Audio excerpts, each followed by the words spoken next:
Let me paint you a picture. You're sitting on a motorbike, winding through lush green rice terraces in the early morning. The air smells like incense and frangipani flowers. A gamelan orchestra is playing somewhere in the distance. You stop at a roadside warung, a little local cafe, and for about $1, someone brings you the most flavorful bowl of nasi goreng you've ever tasted in your life. That is Bali. And honestly, that description barely scratches the surface. Bali is one of those rare places that actually lives up to the hype. The temples, the rice terraces, the beaches, the food, the spiritual energy of the place. It's genuinely unlike anywhere else on Earth. It's been drawing travelers for decades, and it shows absolutely no signs of slowing down. But Bali also has layers that a lot of first-time visitors completely miss. Cultural rules, local customs, things you should never do, and tourist traps that have been running since before Instagram made Bali famous. So in this video, we're covering everything: what to expect, what to experience, and what to absolutely avoid. Let's get into it. First things first, Bali is not a country. It is one island within Indonesia, the world's largest archipelago nation, made up of over 17,000 islands. Bali sits between Java to the west and Lombok to the east, and it is roughly 5,600 square kilometers. You can drive from one end to the other in a few hours. What makes Bali unique within Indonesia is its religion. While Indonesia is the world's most populous Muslim-majority nation, Bali is about 87% Hindu.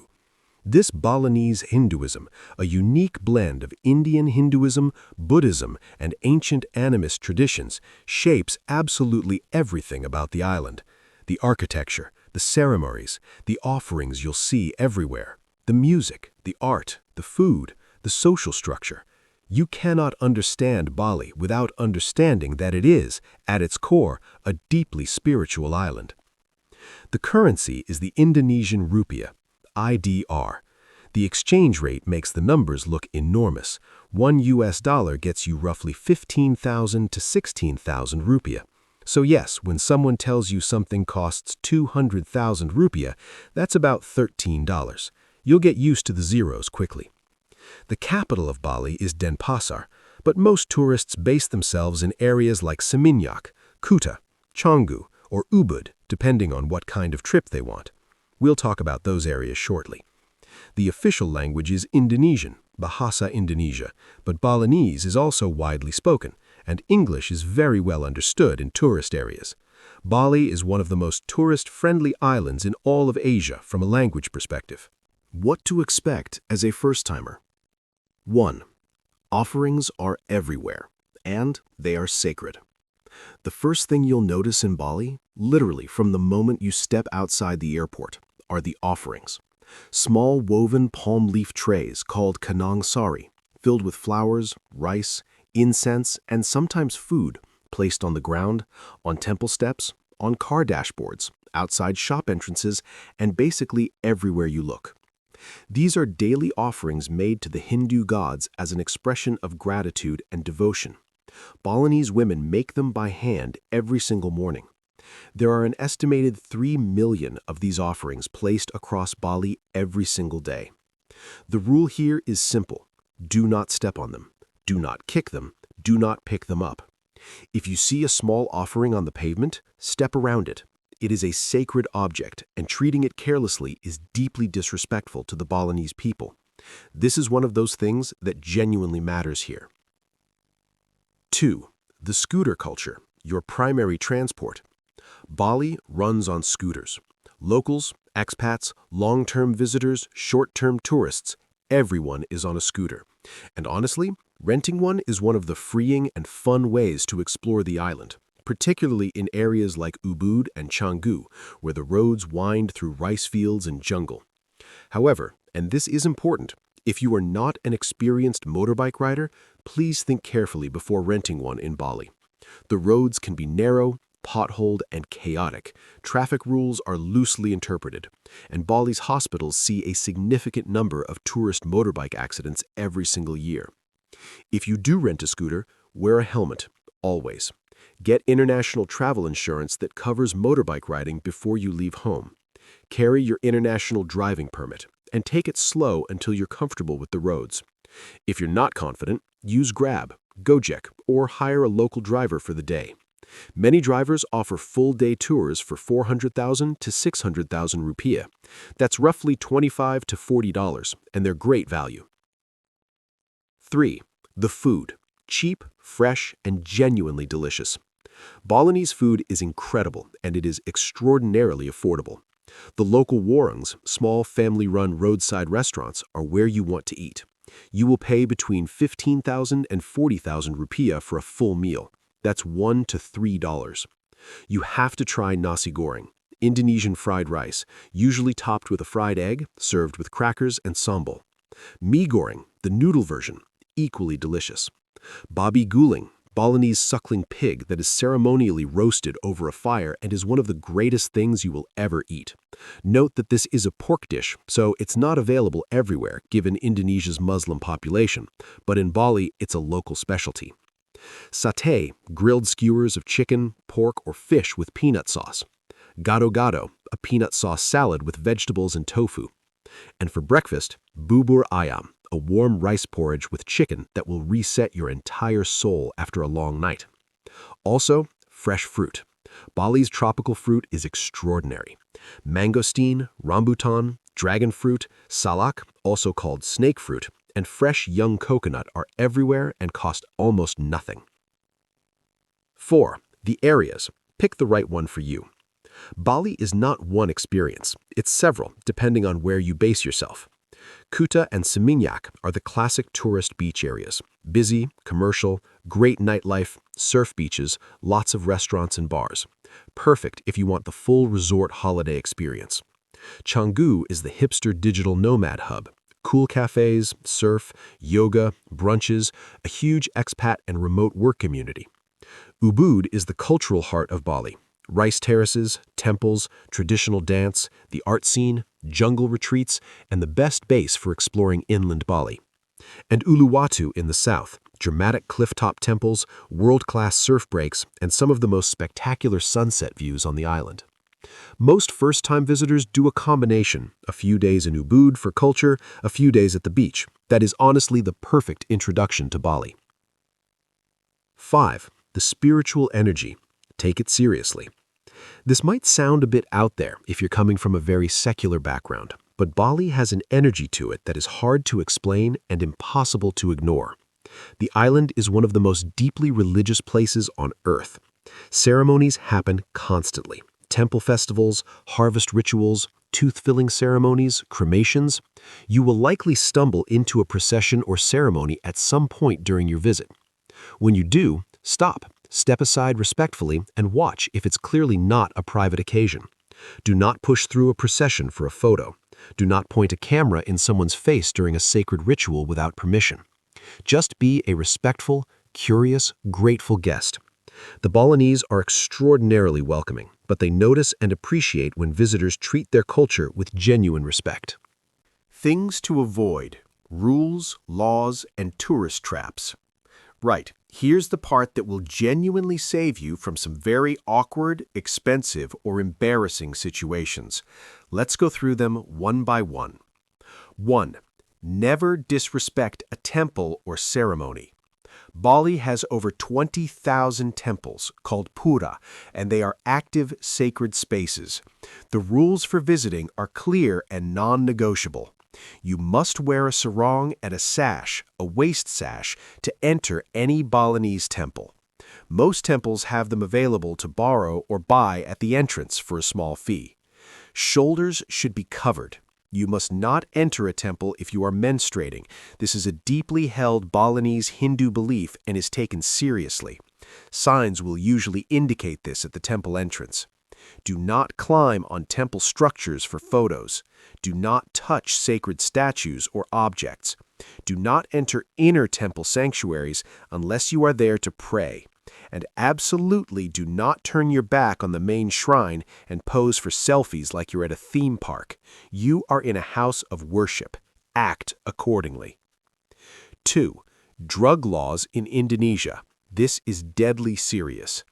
Indonesia has some of the harshest drug laws in the world. Possession of even small amounts of drugs can result in years in prison. Drug trafficking carries a potential death sentence, and Indonesia has carried out executions of foreign nationals for drug offenses, including cases that received international media attention. This is not a country where you test this, not even slightly. Leave everything behind before you travel to Bali. Do not buy drugs from anyone who approaches you, and people will approach you, particularly in Kuta and Seminyak. Smile, say no, and keep walking. The consequences of saying yes are simply not worth entertaining. The monkey forest. Respect the monkeys. The sacred monkey forest sanctuary in Ubud is one of Bali's most visited attractions, and it is genuinely magical. But the macaque monkeys who live there are wild animals, and every year tourists get scratched or bitten because they didn't follow the rules. Do not feed the monkeys. It encourages aggression and dependency. Do not tease or try to touch them. Keep bags zipped and sunglasses on your face because the monkeys will snatch them. If a monkey approaches you, stay calm and do not make sudden movements or direct eye contact. The guides at the forest entrance will brief you. Actually listen to them. Getting bitten by a monkey in Bali means a trip to the hospital for rabies prevention treatment. It is unpleasant, time-consuming, and expensive. Don't feed the monkeys. 4. Bargaining. Do it right. Bargaining is completely normal and expected at Bali's markets, Ubud Art Market, Sukawati Market, any souvenir stall. The opening price will typically be 2 to 3 times what the seller actually expects to receive. Counter with about half their asking price and meet somewhere in the middle. But here's the thing. Don't be aggressive about it, and don't bargain for something you're not actually going to buy. Balinese vendors are warm people trying to make a living. The difference between a fair price and a tourist price in a market stall is often just a few thousand rupees, less than $1. Be fair, be friendly, enjoy the process, and don't make someone's day difficult over 50 cents. The Kuta Beach Scams. The Kuta Beach and the surrounding tourist areas have a well-established scam economy that has been running for years. Watch out for unofficial money changers who use sleight of hand to shortchange you. Always use official exchange booths or ATMs in reputable locations. Fake tour operators who book you on tours that don't exist or are nothing like advertised. Taxi drivers without meters. Always use Grab or Gojek. And the classic broken taxi meter scam, where a driver claims the meter is broken and then charges you 5 times the fair rate at the end. The easy fix for most of these: use Grab and Gojek for all transport. Use official banks or hotel currency exchange, and book tours through your hotel or a reputable local operator rather than anyone who approaches you on the street. Don't point your finger at temples or people.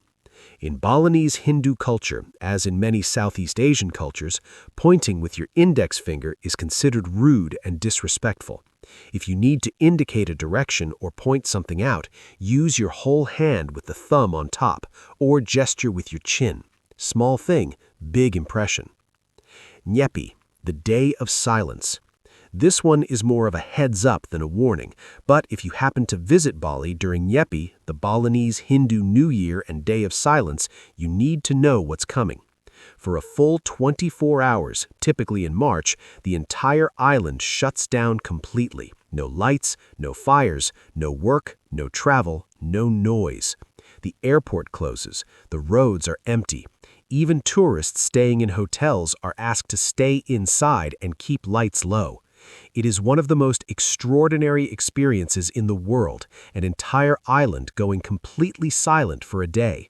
But if you didn't know it was coming, it can be quite a shock. Check the Nyepi date before you book your trip. Experiences you cannot miss. Tegalalong Rice Terraces, Ubud. Just north of Ubud, the Tegalalong Rice Terraces are one of the most photographed landscapes in all of Asia, and in person, they are even more beautiful than any photo suggests.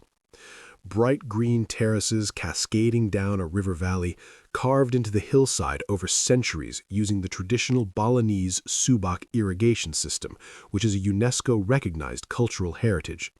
Go early morning to avoid crowds and catch the mist. There's a small entrance fee, worth every cent. Tanah Lot at sunset. Tanah Lot is a 16th century Hindu temple built on a rocky outcrop in the sea, and at sunset it becomes one of the most spectacular sights in Southeast Asia.